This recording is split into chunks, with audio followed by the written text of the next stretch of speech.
survivalism and outcomes. So I've had a really weird. I started as a team in something called Radicals, and they go back to the era, look at television, and like media.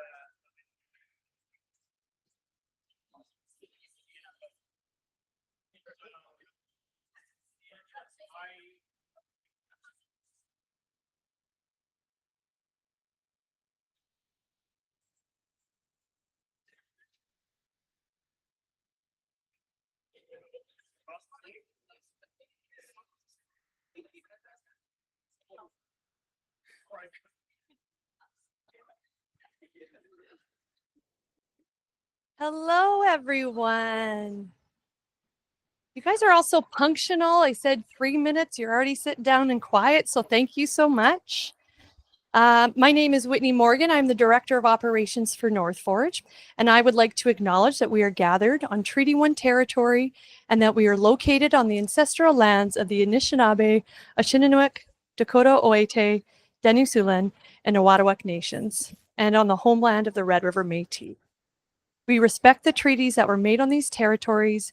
We acknowledge the harms and the mistakes of the past, and we dedicate ourselves to move forward in partnership and with Indigenous communities in a spirit of reconciliation and collaboration.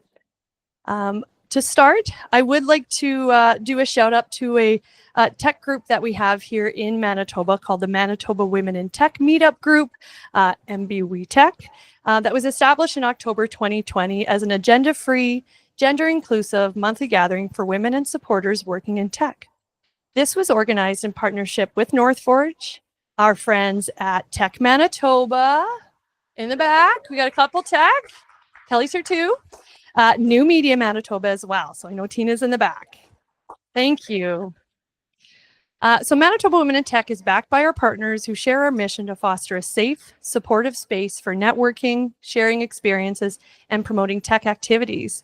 We welcome women, underrepresented individuals, and allies to join our growing community that is now over 2,000 members strong.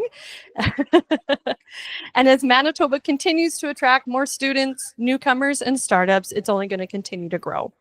Whether you're a developer, designer, student, project manager, founder, or any other tech professional, we welcome you to come and join a place to connect with people who truly understand that ecosystem. And as our own shameless plug, we do have an event on March 26th. So head on over to our meetup group and join us with Michelle Cooley from Blueprint. So I won't be up on stage all day talking. What I would love to do is welcome Melanie Forturis Richardson, who is the VP of Communications and Government Relations with Skip, to come up.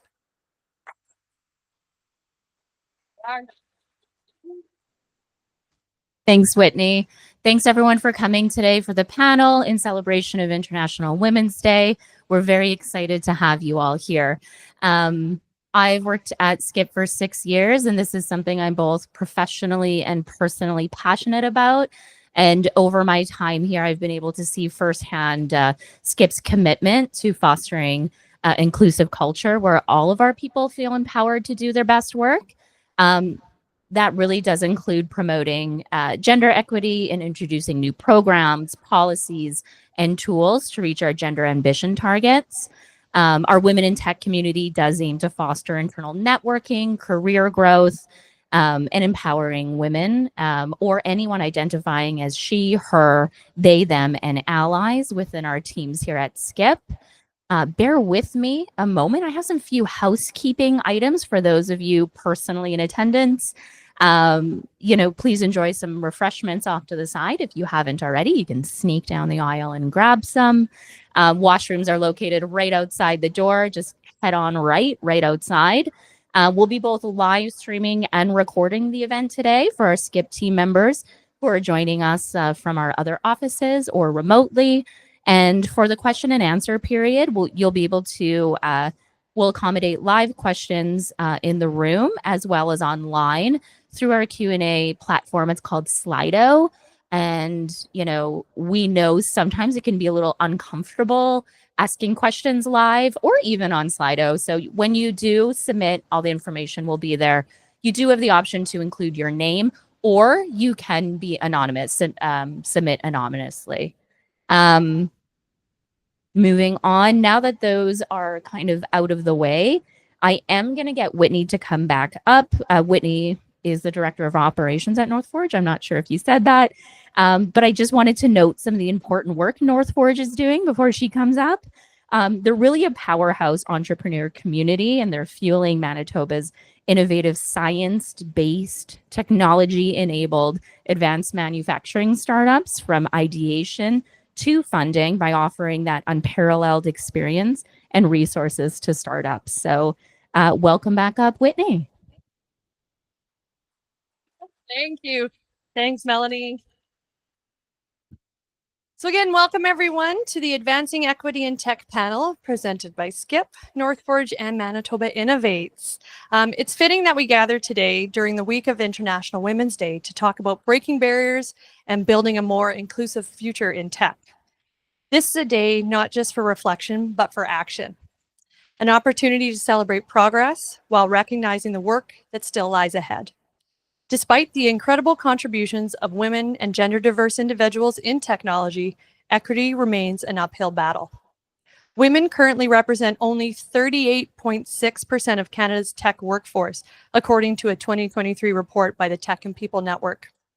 Yet, we know that diversity drives innovation. When more voices are at the table, better solutions emerge. That's why today's panel is so important. This conversation isn't just about identifying challenges, it's about real progress, leadership, and actionable solutions. We'll be hearing from industry leaders who have built successful careers, created opportunities for others, and are driving meaningful change. It is my pleasure to introduce our moderator, Dana Driedger, who is the Director of Marketing and Strategic Initiatives at North Forge. Dana is a dedicated advocate for innovation, entrepreneurship, and equity in tech and beyond. She will be guiding us through a conversation that highlights success stories, impactful strategies, and the future of equity in tech. Come on up, Dana, and please welcome our panelists as well.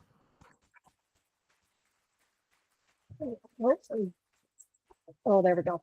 And as our panelists come up, I know that Melanie said they are live streaming, so make sure the camera's right there. Give them a wave, acknowledge Skip offices across Canada, and please come on up. Thank you. Oh.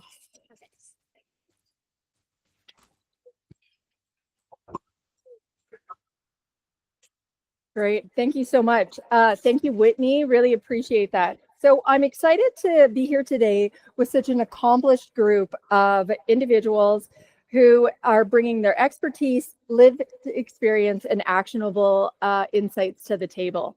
Today's discussion, as Whitney said, is not about only recognizing barriers, it's about pathways to success. So we're looking to explore the defining moments in our panelists' careers, the networks and mentorship that help them grow, and the strategies that have empowered them to lead. This conversation is about celebrating achievements, sharing lessons learned, and inspiring the next wave of women and gender diverse individuals in tech. So let's dive in. Can each of you, we'll start with Hannah, introduce yourself and just share a little bit about your background in tech. Sure. My name is Hannah Fogel. A little bit of my background, I'm an electrical engineer. So I graduated from U of M ECE in 2018. I continued on to do a master's there. My thesis focused in medical imaging. That sort of transitioned into my first internship working in ag tech. I've been in ag tech since then, and I'm now the CTO at Terrawave, where we do radar imaging for agricultural applications. Nice. Yeah, no big deal. That's awesome. Bonjour, Gazheek Nabako Kwe, Indigenous, Kigo Dodem, Winnipeg and Dunjaba. Yeah, hi, my name is Gazheek Morriso Sinclair, and I like to describe myself currently as a recovering full stack developer. Yeah, so I'm born and raised here in Winnipeg, went to school at Red River College. I'm a CAP grad back when it was called CAP.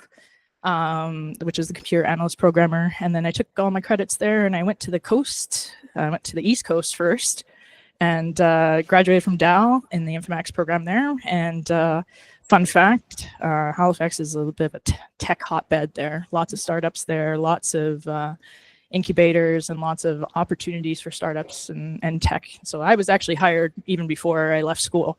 And so then I ended up working out there as a coder and developer, worked my way up into management and up until last May, I guess it is. And so, yeah, so just basically been working on that. And then up until then, just been doing some contract stuff on the side and helping out folks and projects who might need some tech input or maybe some language input or anything like that. So that's what I've been doing. So That's great. Hi there. Can you hear me okay? I'm Karolya Vargscarr. Please call me KV. I use they, them pronouns. I'm a white queer settler here on Treaty 1 from Winnipeg, and I'm the Regional Director of Manitoba for NPower Canada. I don't mean to spoil the panel, but I'm not actually from tech. I work in career services and workforce development in tech. So I have 15 years of experience in the nonprofit sector, and my passion is removing barriers and creating economic pathways for everyone. My mom is here today. She's in the front row, and my mom took a workforce development program when I was a kid after my dad passed away, and she was one of those success stories. So she was able to raise us, get a better job, and I was able to access a lot of opportunities. So it's close to my heart. Please also welcome my mom. Her name's Heather Thompson. She's right there. Welcome, Mama Heather. So maybe, G, if you want to start us off, is there anything that you can share that was like a defining moment in your career that shaped your path in tech? Like what helped you, you know, what was the spark that said that's the path I'm going to choose? Yeah, so I'm over 40, so I'm 42 years old. So doing the math, around that time, tech wasn't really cool in high school yet. You know, it wasn't cool to do. And but you know, I would always like walk by the computer lab room and look and be like, oh my God, they're doing such cool stuff in there. Oh, why can't I just go in there? So I actually didn't get into tech until most of my working background before that was working with kids and youth. And so I was actually a career intern at Gordon Bell High School, and I was helping kids apply for college and university and different resume building stuff and doing all that. And I saw the CAP program in the brochure. It was funny because I was supposed to be helping a student apply for the nursing program, and I was like, oh, never mind. Yeah, but yeah, I saw it and I was like, man, yeah, I could totally do that. And of course, doing the math around the time, man, the Matrix was so cool, and like Swordfish was out at the time. It's completely inaccurate when it comes to coding, but still, it was so cool. And I was like, yeah, I'm gonna do that. And so I actually drove over to my mom's office at the time, and I said to her, I said, Mom, you can't know this. You can't ask any questions, because as soon as you get excited about this, I'm not going to want to do it anymore. But I need $60. And she just kind of looked at me. I was like, I promise it's for good. It was for my applications, the application fee. And I was like, I need $60.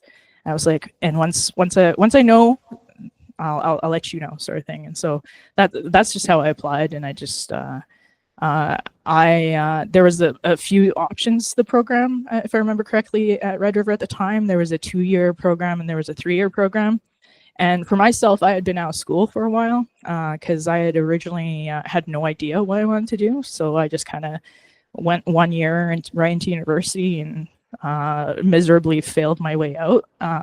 And so I didn't know what I wanted to do. So when I saw that, I was like, there we go. And as soon as I got into it, about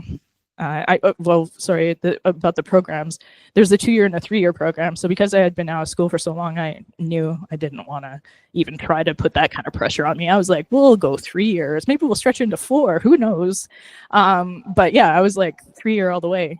But as soon as I started writing code and as soon as I started seeing like all of that, I loved it instantly. Loved everything about it. And up until probably last May, I didn't travel anywhere if I didn't have my laptop. Like I was just always like in it, always coding, like wherever I'd go. If I had like 30 minutes, I'd lift something up and start like chipping away on something and then put it back down and do that. So yeah, that's a little bit about me, I guess.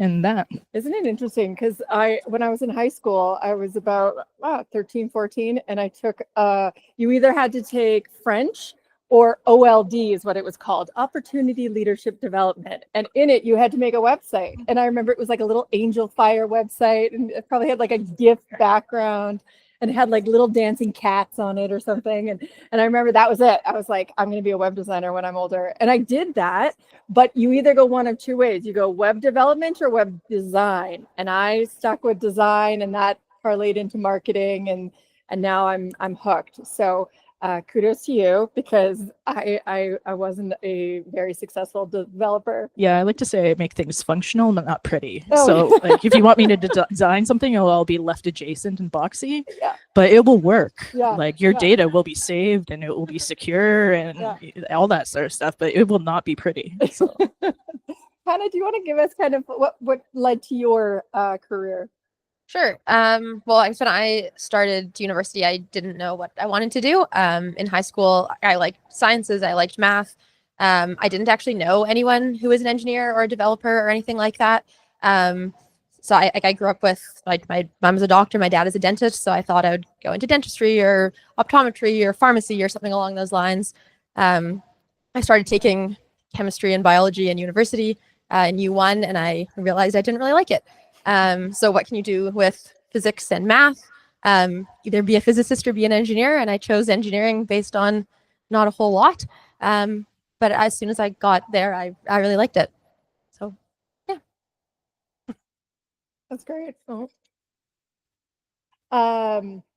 That's awesome. I think KV kind of had shared a little bit about your path and what has motivated you. So could you give us a little bit more information about NPower and what they provide to people who would have been, your Hannahs and your Gs starting out? Yeah, thank you. NPower Canada offers free tech training programs and job placement. So if you're not sure, or if post-secondary is not accessible, or if you know someone that thinks they want to be in a field but they're not sure, that's the place where they can go. There's 3 programs. So if you don't have experience, there's the entry-level junior IT analyst program, there's a data analyst program, and a security operations program as well. But NPower Canada is not a training service. We don't train for training's sake. We do job placement. And our whole slogan is that we help people transform their lives through careers in tech. So a lot of it is building relationships. Shameless plug, if you want to build a relationship, I was talking to some folks earlier. I love having coffee. I love taking people for breakfast. Please find me on LinkedIn. I love to talk about what you're doing in tech and the labor needs that you think you're going to have in the years ahead, and how we can potentially work together. With the field being so fluid, so innovative, and so exciting, tech is so attractive to me, because we can level the playing field as far as accessibility to jobs and to life-changing jobs for families and communities. Yeah, that's great. And the power of network and connection. KV and I met at an event and did just that. We went for coffee, and I'm like, how do more people not know about NPower?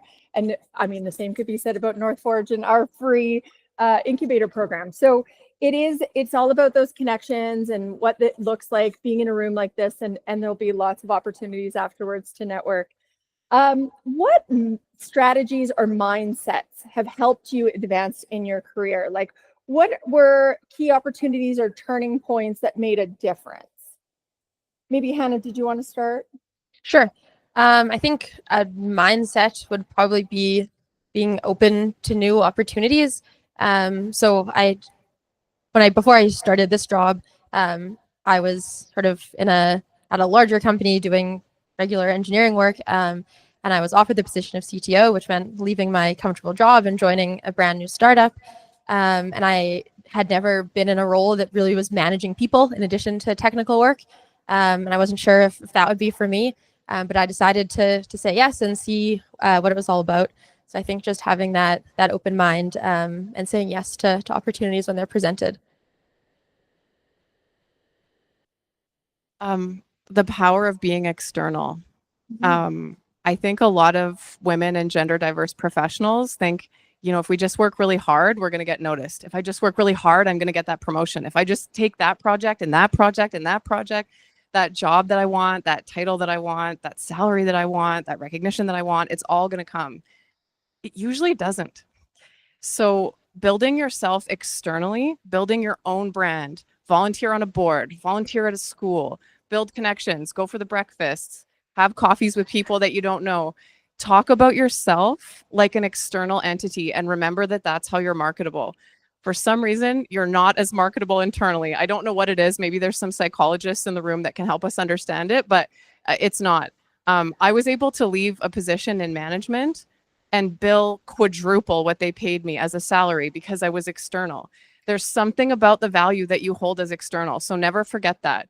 And that's really helped me in my own journey because I've been able to go to where I am valued and where I can get to where I want to go by investing internally as well. Great advice.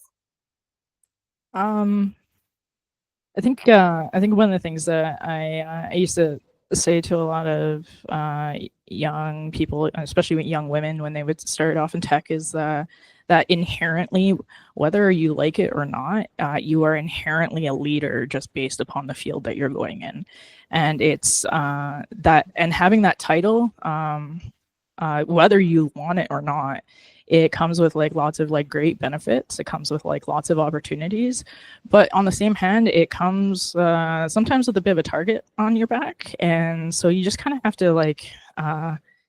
I used to say like just face it head on sort of thing, and just know that that's going to be coming for you. But you don't have to joust, I'd say, because I think that's like coming from computer science, which is like very competitive. Like you'd always see like these guys just try like one up each other on like, well, I know 46 Linux commands, or I know this many terminal commands and all that kind of stuff. And they just like try and see like, oh, are you that good of a coder just because you can whip it off the top of your head, or this many things. And so for me, I would just be like, yeah, I'm not that kind of coder. That's not me, but I can help you build something. And it's just get it out of the way. Like, don't even try to do that, to measure up to someone else's, standards or anything like that. Just be you, and know that like everything about you bring to the table, it's more than enough, and you also don't have to prove yourself by any means. So yeah. That's a great advice. Yes, thank you. It kind of leads us into the idea of like mentorship or support networks, or Whitney was talking about the women in tech. North Forge has women in innovation. So we understand that entrepreneurship, especially with founders, startups, entrepreneurship can be very isolating. And I would imagine, especially if you're in tech and you feel like you're a bit, on your own, is there anything you have had, either a mentor or some sort of support system, that has kind of reinforced your belief not to give up or to keep going? Hannah? Sure. Yeah, I think I've been very fortunate in my career to work with really great coworkers, and I've had really great experiences working with when I was at a bigger company, sort of the people that were on my teams. So I felt, even if I was, always, or maybe not always, but for now, generally a minority, being a woman on the team, but it hasn't. I don't think it's really mattered in my experience. But if you are looking to expand your network, is joining something like the Women in Tech meetup group. I was part of the Women in Engineering, IEEE group, when I was in grad school, and that's great for meeting people in sort of a less formal setting. That's maybe not cold calling someone and say will you talk to me? But if at a group like that, probably everyone's looking to meet people. I think those are good opportunities.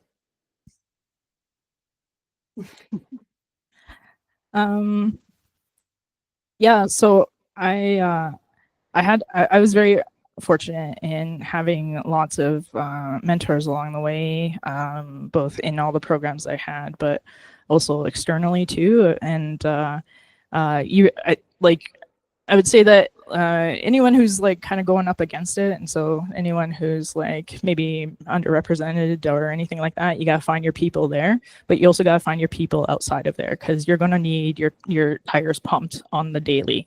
So it's really important that you find those people. So for me, I had a lot of instructors who would basically tell me, you have to show up to class. You got to show up to class. It doesn't matter if you know the stuff, you got to show up. He's like, and at first I was like, oh, why? Like, I already know the stuff and everything like that. But then it kind of got to the point where I started to realize that like they also just wanted me to like be in class because they wanted to like pour all their knowledge into me as well too. So I was really lucky in that sense. I also was very fortunate in almost all the positions I was in, building relationships within the team. So yeah, so like for me anyways, like I always tell developers too, like make your project managers your best friends. Like your PMs are like basically the person who is going to protect you from those pesky clients, because as soon as those clients get your email, your phone number, oh my God, that's the worst thing ever. Like change your number and go unlisted right away. So I had a lot of like project managers that, you know, I built a lot of relationships with, but also building a lot of trust with, right? And so that requires like a lot of communication, just honest communication too. And so you know, they would always be like, if something is going to happen, you're not going to meet that deadline, that's fine. Like that happens all the time. We work in tech, we know it happens, but tell me right away. And so then we can manage it. Right. So it was always like just building those relationships in there and stuff. And so, so I also found that like when I did that too, being in tech, walking into the room, sometimes like my opinions or my voices would be instantly quiet, right? But having those people who really believed in you on the team really helped to like magnify the voice or really bring the attention back on to like what I was saying and stuff. So really, really important to do. And if you don't find that like where you're working, then get out of there, because I guarantee you it's not going to get any better. It's not going to get any better. So. Great advice. Yeah, definitely. TV. Just building your own board. So important, right? People talk about folks that you admire, friends, family, colleagues, business connections. Build your board. Talk to them often. Even someone that you think is like not in your league or something, like email them anyway and say, hey, I'm just thinking something through. I'd really appreciate your advice. Could we talk? Could we have a coffee? Like meet in public. Don't be weird about it. And you don't have to make it really formal either, right? It doesn't have to be a formal connection. Like, will you be my mentor? That's a lot of pressure. Yeah. But if you just say, I want to talk with you, can we discuss this? I've had advice I could never afford just freely handed to me that way. Yeah. That brings up a really good point. I sat in an executive team. By the way, North Forge has a completely female executive team. We are the only incubator in Canada that has that. But in my previous life, I had been at a company for about a decade, and I was the only female on an all-male executive team. And it was the EA who I became like very, very close friends with, because she was the only other woman in the room who understood and saw it through my lens, right? So she understood how insane some of these things sounded. And so we would go offline, but I actually reached out to a woman through LinkedIn who I saw her career trajectory matched what I wanted. So I reached out to her. I said, can I buy you Starbucks? I would love to just, you know, pick your brain. And it was a specific example of a specific situation that I needed advice on. And I got that from her. And it was one of those things where I was like, thank you so much. This was invaluable, because she understood, because she had, you know, already been through something similar. So being able to just informally, hey, meet out. Do you want to meet up and just grab a coffee is great. I love that idea. So, you know, we're talking about what led you in your career, whether it's mentorship or networking. Is there anything that you guys are doing that is kind of like paying it back, or that you're helping to, you know, pave a path forward. Hannah, did you want to start? Sure. I'd say maybe like outside of my work life, I think volunteering is something that's important to me. So outreach, like in schools, middle school, high school, I think is important. Partly because I didn't know anything about engineering when I was that age. So I've volunteered with Women in Engineering when I was in grad school, and now with Engineers of Tomorrow. So there's sort of like a engineers in schools type program.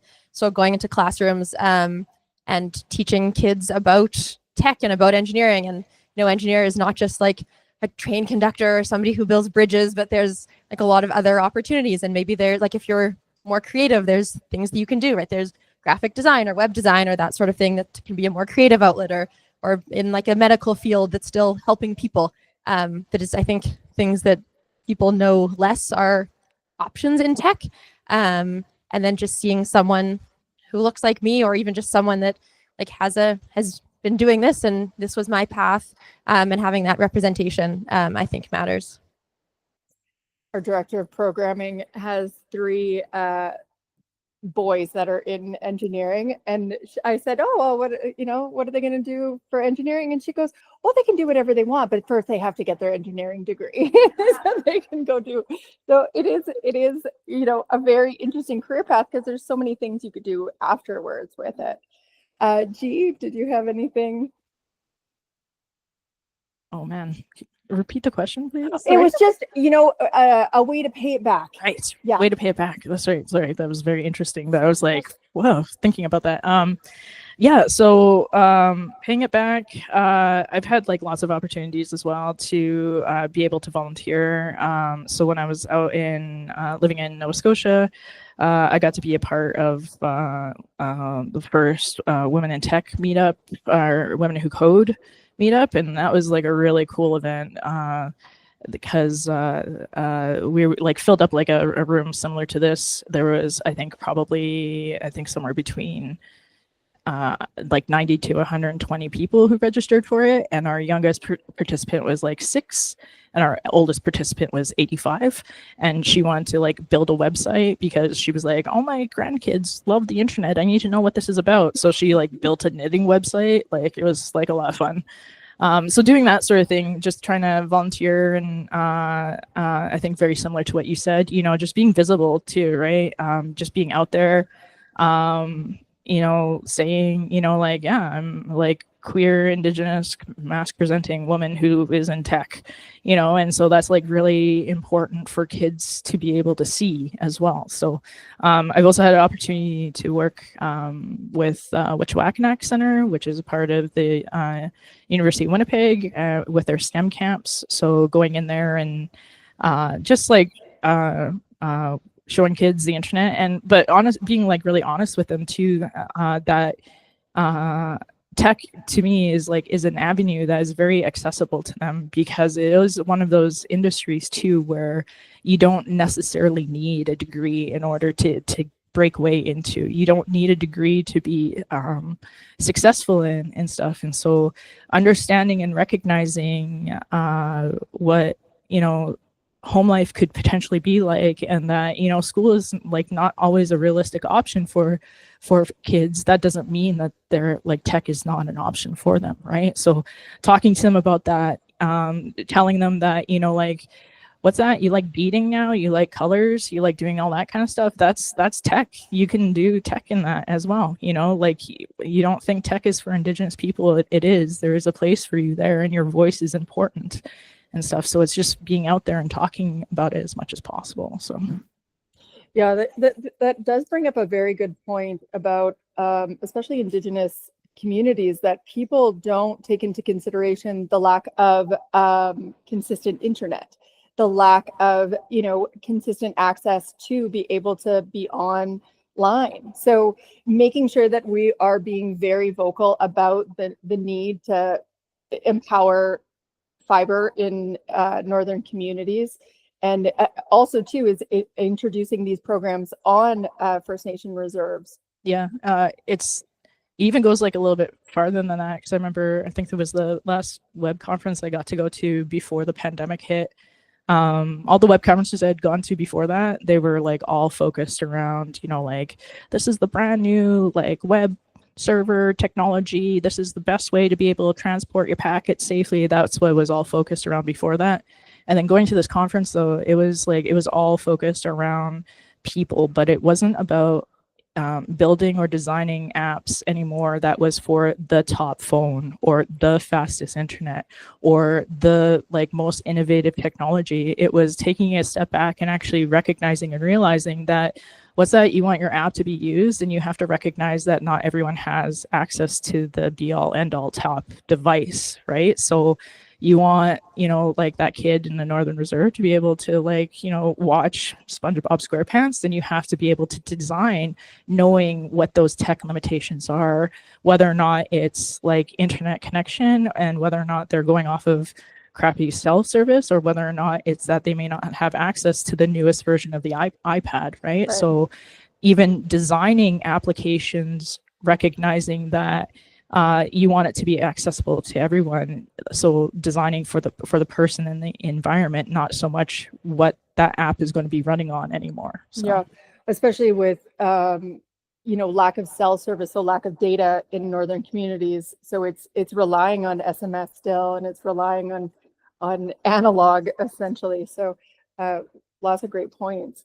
KV, did you have anything you wanted to add? I'd love to. I have to quote Toni Morrison here, as I always do. Toni Morrison, the author, who said, if you have some power, then it's your job to empower somebody else. So, you know, I acknowledged my identities and my positionality when I introduced myself.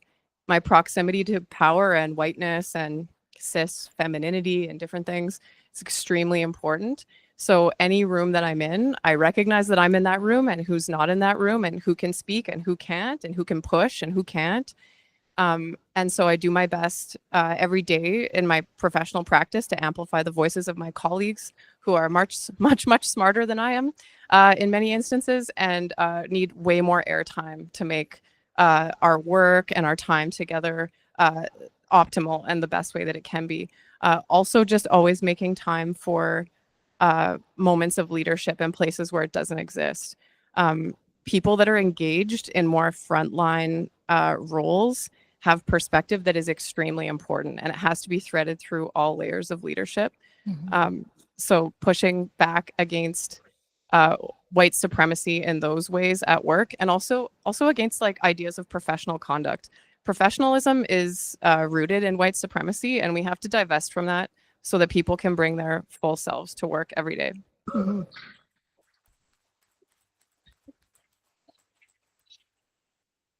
That's so meaningful when you think about the colonized systems that are in place and that we're not meeting people where they're at.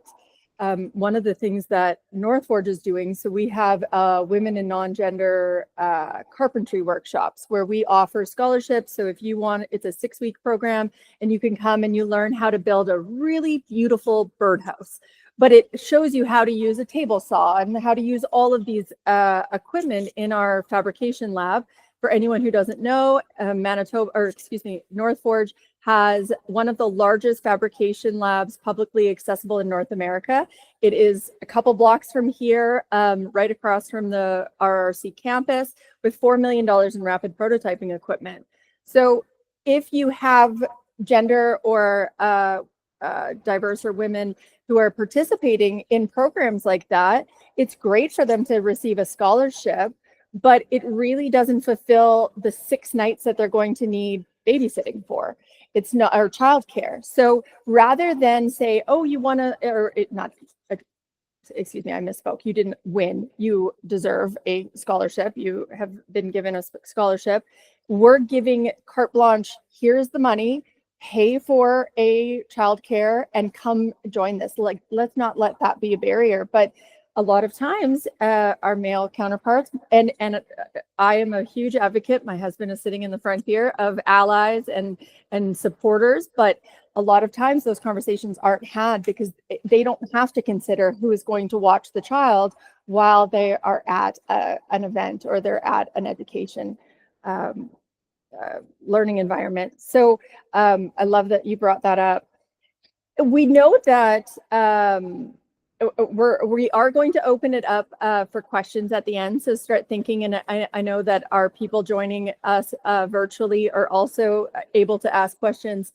There is this very neat thing I've never seen before, because we don't have skip dollars, we have not-for-profit dollars, and it is a box we'll throw at you, so it has the microphone right into it. But as I have two last questions, and one is, what is the best career advice you've received, and what message would you share with women and gender diverse individuals looking to thrive in tech? We'll start with KV and work our way back. Be yourself. Don't, when they ask you what you're interested in, don't just tell them you're interested in like productivity and like, you know, just being so efficient. And I love punctuality. It's my favorite thing. Like, just tell the truth. Like, tell them that you like bird watching. Like, tell them about your children if you want to. Like, tell the truth and be yourself, because you don't want to create a box that you then have to stay in. Bring your whole self. They'll remember you, and you're good enough right now. You don't have to do anything else, and they need you actually more than you need them. You're here, yeah.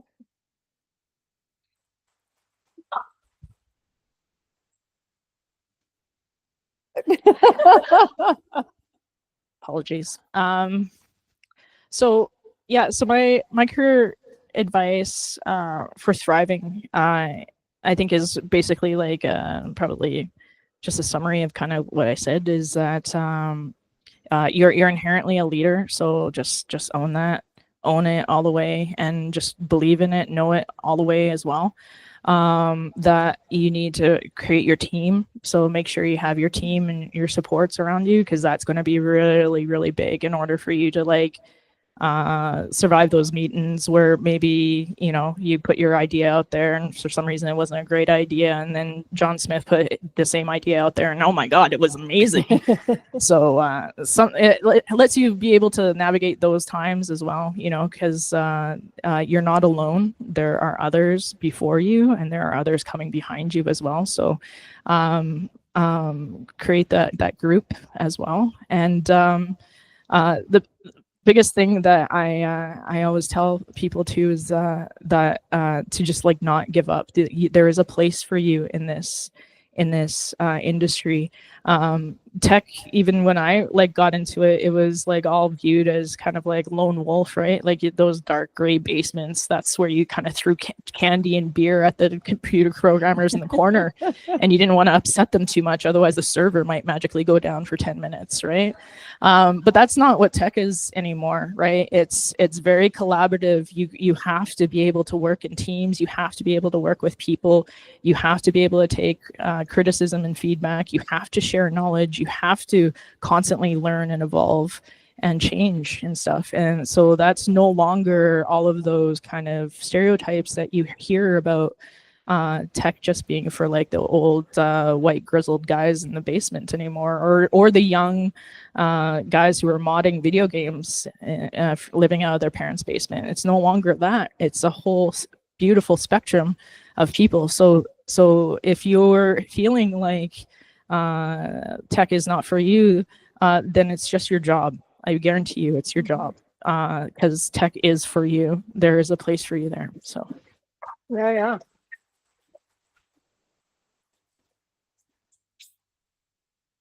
Yeah, I think a little bit along the same lines as G. One piece of advice that I got sort of consistently, especially earlier in my career, was to speak up and to be more confident. Maybe it's partly personality, but I was often, you know, sitting in meetings and listening, but might not say if I had an idea, or if, you know, someone else was presenting and I thought maybe they'd made a mistake or there's a way to improve. I would, you know, go back and double check myself and triple check myself before saying, you know, hey, I think, you know, we could maybe do that differently, sort of out of fear of being wrong and what would people think, and sort of realizing that no one cares, right? Like if you're in a room and maybe you're the only woman and maybe you have that maybe little extra sense of, you know, needing to be perfect before saying something. Nobody else feels that way, the chances are, and just to throw your idea out there. And once you do that, people you have a supportive team, people will probably realize that you are bringing value and you can contribute. Whereas if you're just sitting there and not saying anything, even if you're doing great work, sort of silently at your desk, it's going to be less noticeable. So just putting yourself out there, not being afraid to speak up, and then that'll hopefully lead to more opportunities and like being asked to take on more in your career. Yeah, that's great advice. It's interesting because as you were talking about, you know, they call us elder millennials, but we were the last generation to remember schools without computers, as in my daughter sits down and she's 6 years old and she has a laptop.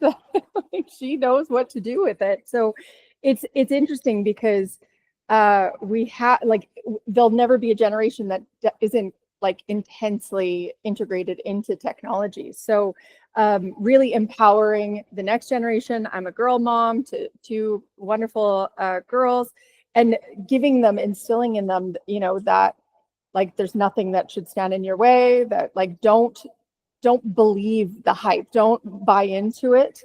I come from the survivor of a residential school, and she had the exact same way. She had so much tenacity where it was, she graduated high school at 15 because she's like, I don't want to stay in here a minute longer than I have to. So it was like, nothing's going to stand in my way. And that was instilled in me. And now I'm instilling that in my girls, because it's like, you deserve a seat at the table. Why are you letting these excuses, you know, hold you back? So don't let those voices in your head tell you you don't deserve to be in the exact same room. So what piece, as we're closing and we'll open it up, what piece of advice, or what would something that you would like to share, and whether it's an initiative that you guys are working with or something that you'd want to share with this audience and with those online? Maybe Hannah? Okay, sure. We'll start with KV.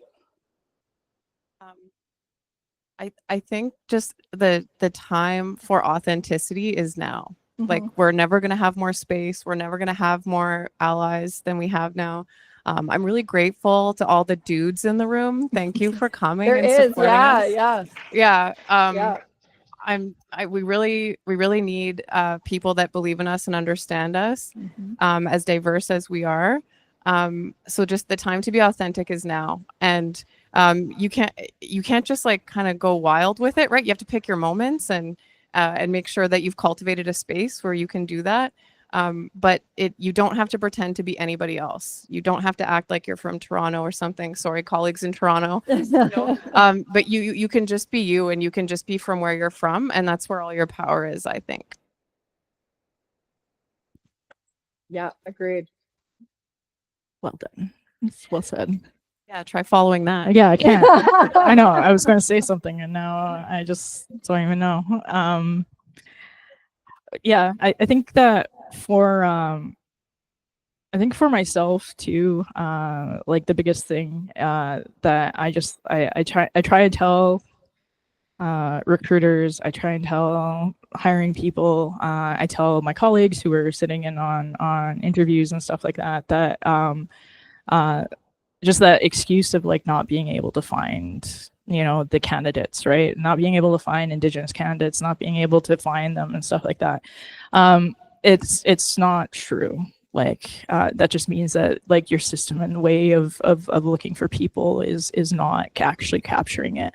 And so so like really keeping to challenge like those kinds of even internal structures, always looking internally at kind of if you look around the room and you're noticing that, you know, everyone's starting to kind of maybe look alike or look a little too similar or everything like that, then it's really time to like take a look at, you know, how are you attracting people? Where is it that you're going to go looking for people? Because if you're constantly going to universities and colleges, then you are missing a lot of amazing candidates, So always making that opportunity to allow those people who maybe didn't have that opportunity to go to a post-secondary education in some sort of way, like having that opportunity for folks to be able to walk in that door. And you have to do more to say, you are welcome here, because for a long time, people who look like me on any sort of spectrum you want to take that, as female, gay, Indigenous. We were told that that was not for us, that working in these businesses, even walking into some of these businesses in this downtown area, we were told that we can't even walk in here stuff. So you have to make it a good, huge conscious effort to say, like, no, we want you here. And you have to go out and you have to say it loud and proud that, like, no, we want you here. We want to hear from you. We want you involved. You cannot make it reliant on people to just like walk in here. You have to put out like the hand and say, like, no, this is where we want. Because too often we were told this isn't for us and stuff. So That's great.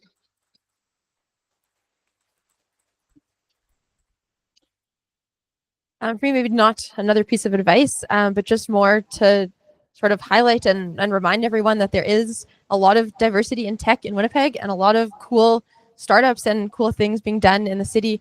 That there's events like this being put on, and I know there's like Tech Thursday, I think tonight, right? There's another Women in Tech panel, so there is even if there's, I guess, maybe not a ton of representation, or like in mainstream media you might not hear about it, but there is sort of community out there if you're looking for it, and I think any one of us here is probably happy to connect and talk to anyone. I think that one of the things that you could do actionable as of right now today is you see a woman or gender diverse person who's celebrating an initiative that they're doing, just that repost. It's like that, or the comment underneath it, like, way to go, this is amazing. Or sharing something, because being able to broaden that network and being able to broaden that message is imperative for making sure that those success stories are being highlighted. Something I want to mention as we're closing. So on March 25th, North Forge and Women in Innovation will be having a event. It is a sip and shoot. So sip some coffee and get a free headshot. So we are going to have 2 photographers who are going to be able to give anyone who would like a free headshot. And you can meet with, we have over 250 Women in Innovation members, and it is industry agnostic. So as long as you run your own business, come be a member of Women in Innovation. And if we can just go to the next slide, this is where you can find some more information about Women in Innovation. And Grace at the back with the what did we call it? The throw box? The catch box is who our program manager here at North Forge, who really leads that initiative. And Nermeen Syed is at the back. Maybe if we want to give, if anyone from North Forge team can just throw their hand up, so that if you, oh, look at, they're all at the back. You want to talk to any of us afterwards, like I said, we have our 4-stage founders program that is completely free. We're a not-for-profit. We have the fabrication lab, so we're happy to talk to people. So does anyone in the room want to catch the box?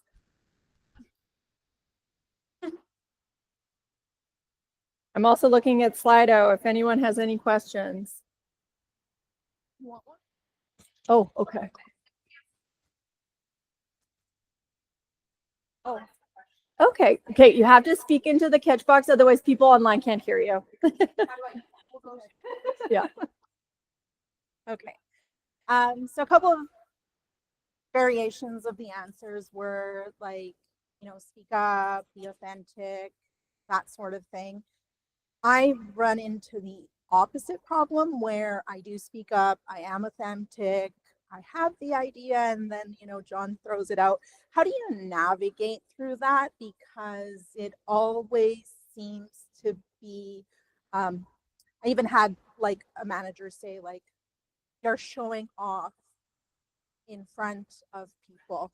And so, like, I've always almost been like pushed down, and I'm having a hard time navigating how to like come back up from that. Any advice?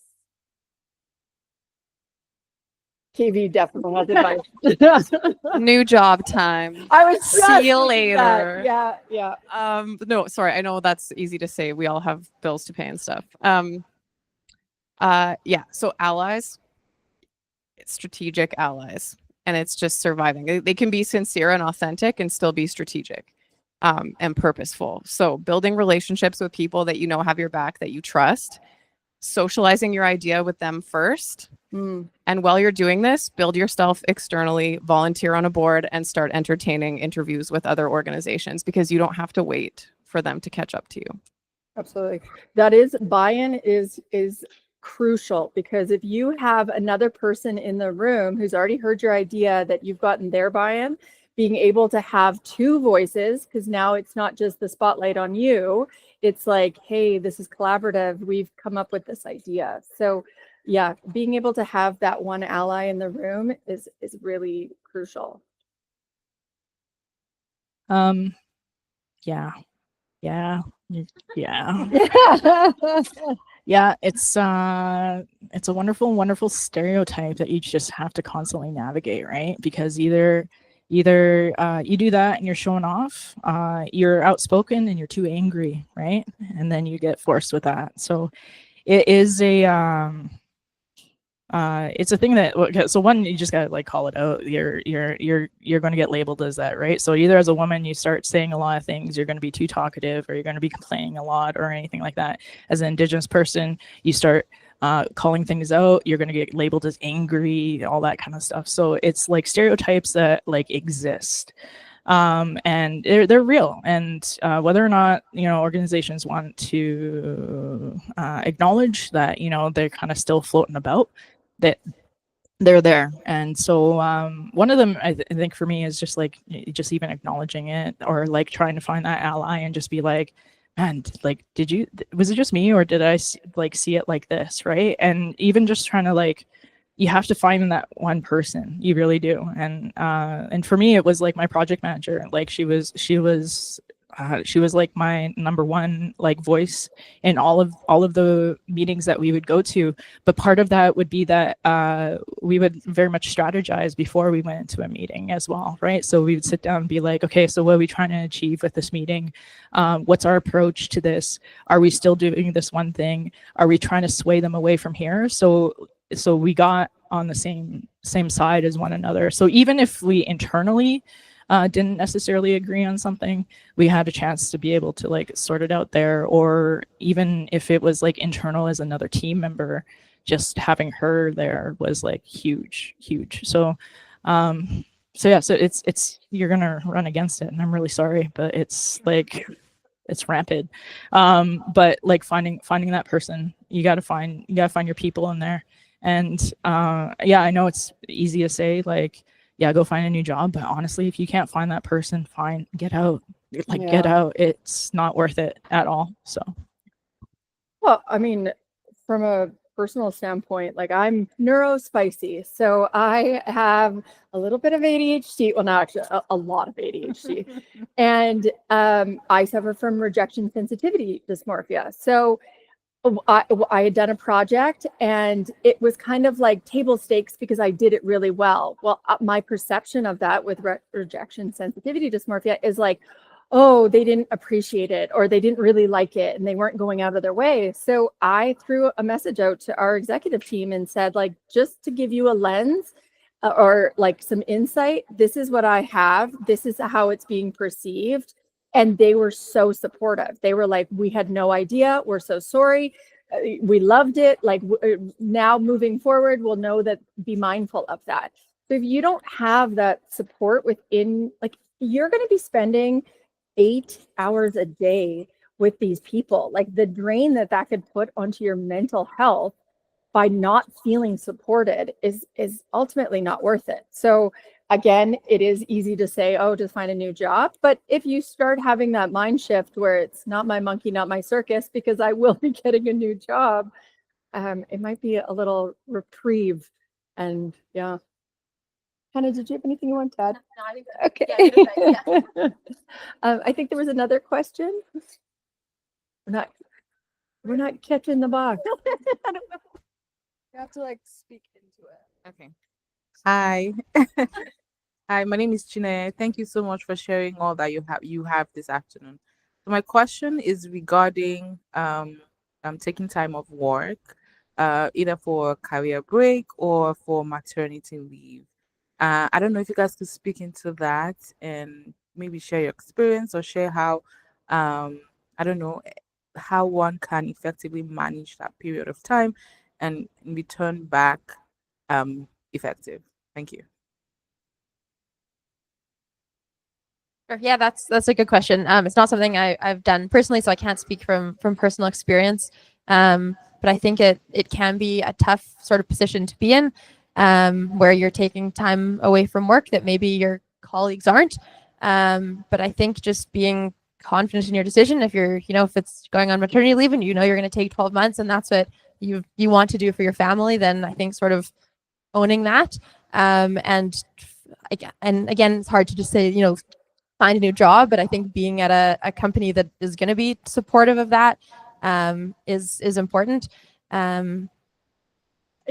So as I mentioned, I have 2 children, and I will tell you this, and people can argue, you will be disadvantaged. You're taking a large extended break, and whether or you'll never come back in the same mindset, because you'll always be thinking of your children and you'll always be thinking of home life, and it's completely different.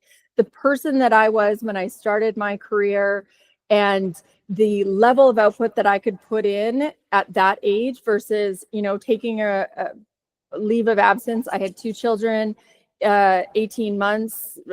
That's 3 years where you are out of it, and your day to day is way different, because your day to day is thinking about children and thinking about your life, and you don't necessarily focus on career development during that stage. And some people, I'm so impressed when women will come back and be like, oh yeah, no, I finished a degree while I was on mat leave, and you're just like, wow, that's good on you.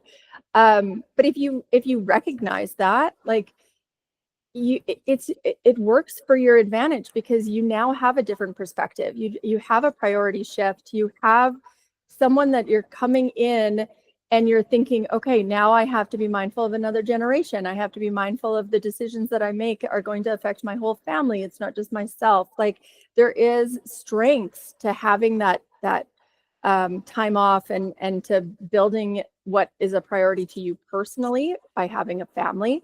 But like, and again, I welcome anyone who wants to disagree, but it is going to be, there's going to be a difference. And even in your colleagues, we have people in our organization that are on mat leave, and we make sure that they're part of the group chat. We make sure that they're, on the WhatsApp messages, that they're invited to the Christmas parties, that they're like involved to the extent that they want to be. But at the end of the day, they're not in the day-to-day operations. So if you kind of come to terms with that and say, okay, I'm coming back in and I have a renewed perspective, instead of thinking like, oh, well, I'm going to come back in and things are going to be the same, because they're not. But that shouldn't be like, don't let that be a detractor in any way. Yeah.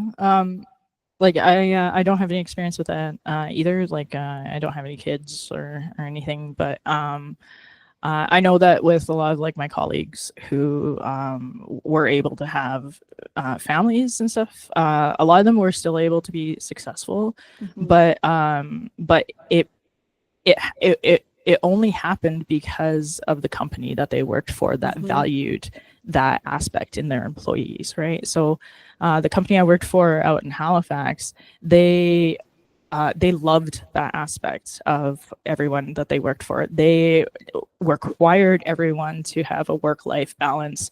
They did not want you to be clogging any sort of overtime. In fact, you could not do it unless it was approved. And when it was approved, you had to like really kind of sit down and figure out, is it this, or do we actually just have to go back to the client and negotiate, right? So this was like a company who was willing to go back to the client to negotiate timelines and prices and costs of things for the betterment of their employees' mental health, right? Because they recognized, and that's what they wanted, is they wanted everyone to be able to like go home. And I mean, we understand that, stuff does happen still, but that to go home and that you're not coding for an extra 6 hours like that evening after hours or anything like that, because that's what it used to have to be, right? Like even when I was starting out, going home, I'd be like doing 8 hours at home, and then I eat for like 30 minutes, and then I'd be coding till like maybe 3 in the morning, 4 in the morning, trying to meet a deadline, right? But having that kind of culture in your company only allows you to have one type of individual, and that type of individual is basically someone who doesn't have a family outside of working hours, right? And that's the exact kind of mindset, mentality, experience that is going to also come out in your culture inside the work, right? So it has to come from your employer. It has to be one of the values that your employer wants in their workforce as well, is to have that work-life balance. So I can pick up on that a little bit. And I think encourage your employer to share the responsibility with you. And I think as like women and gender diverse people, we tend to worry about how our absence is going to impact others. I would challenge you to try to take some space to consider and have a conversation about, how will this impact me? How will this exactly work for me? What are my benefits exactly? Walk me through this. Tell me what it looks like when I return. How is my work going to be protected? What's going to change in my position? And how are things going to be communicated to me, so that the employer knows that they're accountable to keep you in the loop as well? I think a lot of the time we worry too much about the gap that we leave and everyone around us being cared for, when we need to know exactly how we're going to be protected while we're away, and how our rights are going to be protected when we return as well. Yeah, that's great. So we have some questions from Slido. What about, so I'm going to kind of summarize it. They're asking about a newcomer or an immigrant's experience in tech from their countries, what they're used to versus coming into Canada, and if there's, resources to help with the integration. I think NPower would be a great context for that. Thanks for calling on me. I was traveling to Treaty 5 to Thompson, Manitoba last week for a conference at University College of the North, and we met incredible people. And I met actually a graduate of the Junior Data Analyst program. She was a newcomer. She had 3 years of being a full stack developer in her home country of India. And she completed our program, and she works in a daycare now full time. And so I wanted to hang out, have a coffee. It was a juice. But I wanted to learn why, and not to create shame, not to question her choices or like what she had set up for her family. And it came down to that. She said, I've been in Canada for just over a year. I've been in northern Manitoba, like not just Canada, but a smaller city and a remote community. And the roles don't exist here where I live. So I'm applying for remote roles for which there's a ton of competition, and I don't have connections in Canada, and I don't have Canadian work experience. So what was very helpful there was the relationships piece. So I said, well, here's where I can jump in, is I now have relationships here because I've been at this incredible conference and met all these people. Now I can speak for you. Now I can be a reference. Now I can say, have you met this person? She's amazing, and look what she did like in her first year of living here and contributing in this community. So relationships, going to networking events. I know it's a privilege to be able to do that and to travel in the space, but if you can make friends, if you can build relationships, the people in your community will help you make a connection and get that job. And it all starts out from there. I think just a little bit of minimal experience that I've had is when I first became a web manager. When the team that I had was basically almost all newcomer guys that came to Canada, and they were all here on different types of like work visas and everything like that. And I think the thing that that no one actually really prepared me for in that side of like tech management was like just like the human side of it, right? So I schedule these meetings with these guys just to like literally just like to check in on how their day was going, and holy man, would they be prompt in my response, and they'd be like, yes, I'm ready right now, and oh my god, I'm so sorry, and like they were so apologetic, but it was literally because like that was their experience that they would come into. And so anyone who's like management out there or is working or doing lots of hiring, like get to know your people and their past experiences, because that's going to be like a lot of triggers that you may have to navigate, and that you're really going to want to navigate with them, because you're going to want to check in with them because they are stressing out. Let me tell you, holy smokes, that poor guy that first week when he was supposed to be just reading documents, holy man, he thought he was going to get fired after I checked in with him at the end of the week, because he was like, I didn't create anything and I'm not sure how to make something. And I was just like, that's not what you need to do. Don't worry. But that's just like production, and what you put out, no matter what the cost or how long it takes, is a lot of like experiences that they have coming from, you know, different shops, different tech environments, different places that value different things and stuff. So I think it's really important that to really just check in and make those relationships. And then it's, for me, I found that it wasn't about, you know, career management. It was literally just about like being a human and just checking in and making sure that they were okay. Navigating just everything about it, you know. So it would be simple things like they'd be sitting in on like morning stand-ups, and just like the tech jargon that we use, they're not familiar with, right? And so they would be like trying to take notes, but they're just trying to like take verbatim notes of what people said on the jargon that was being used. And so I found that like even just doing things like introducing them to like some podcasts that they can just like listen to kind of catch up on maybe some familiar jargon. But it's simple things like that. It's not so much like the tech and the production, because you are going to get production from people who want to be there for the especially for the reasons that they're there. A lot of them are there because they're fighting for their home, because they want to stay here. So it's not about production necessarily. It's literally about checking in and making sure that they're okay, and not burning themselves out and stuff. So yeah. I think that we're running out of time. We got about 3 minutes, and I know some of these questions about you know, how can tech be accommodating to people with disabilities, and then the pay gap.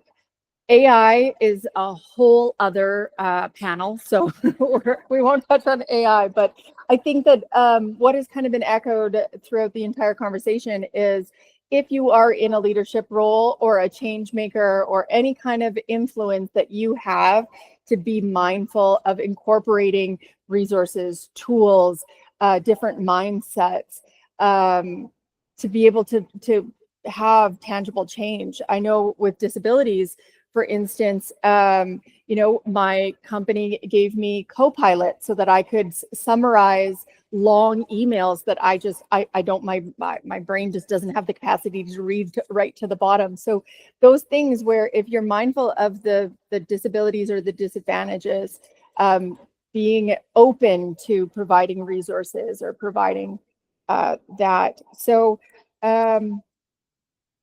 why are there so few UX and product designer jobs, especially legitimate ones in Manitoba, when we have such a strong tech community?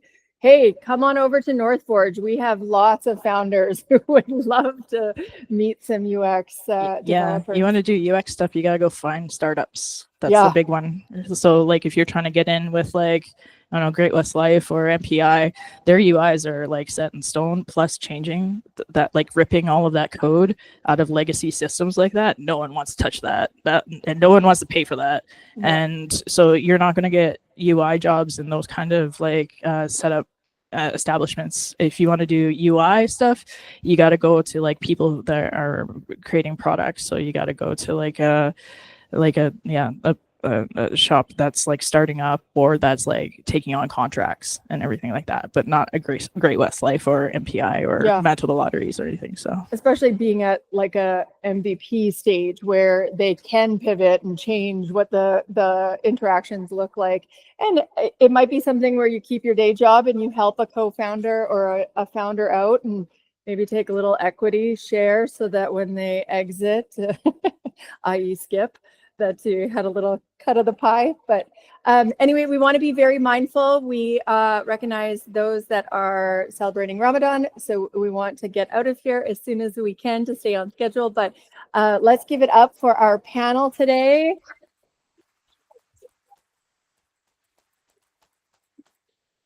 And I'm assuming you guys can stick around for networking afterwards if you're able to, but we appreciate Skip for partnering with us on this with North Forge, our staff who helped to organize it, Elisa at Skip who was the facilitator, and then our partners at Manitoba Innovates for helping us put this on. So big round of applause and thank you everyone.